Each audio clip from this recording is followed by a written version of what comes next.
ជំរាបសួរពុកម៉ែបងប្អូនទាំងអស់គ្នាដែលតាមដាននិងទស្សនានៅវីដេអូរបស់ខ្ញុំបាទថ្ងៃនេះគឺសូមបង្ហាញថ្នាំបាទជក់ចោលក្នុងកាពះក្នុងពោះវៀនពុកម៉ែបងប្អូនណានឹងហើយថ្នាំនេះគឺសុទ្ធតែបញ្ញាកាយពុកម៉ែបងប្អូនណានឹងហើយមានបញ្ញាកាយដើមបបួយបញ្ញាកាយជាច្រើនមុខទៀតពុកម៉ែបងប្អូនណានឹងហើយហាល4-5ថ្ងៃឯងពុកម៉ែបងប្អូនគិតទៅស្ងួតបាទហ្នឹងហើយឆ្នាំនេះលក់ថោកទេក្នុងកញ្ចប់ខ្ញុំលក់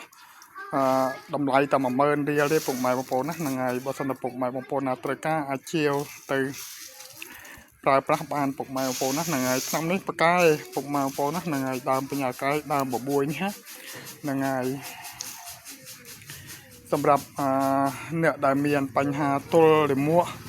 ទល់អីក៏ប្រើទៅក៏ធូរដែរពុកម៉ែបងប្អូនណាហ្នឹងហើយហាល4-5ថ្ងៃទៅតែស្ងួតពុកម៉ែបងប្អូនអើយគ្មានថ្ងៃហាល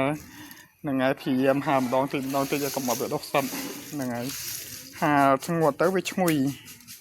ថ្នាំមកពុកម៉ែបងប្អូនណាហ្នឹងហើយបើអ្នកណាគេត្រូវការអាចតំណែងជាមួយខ្ញុំបានអរគុណ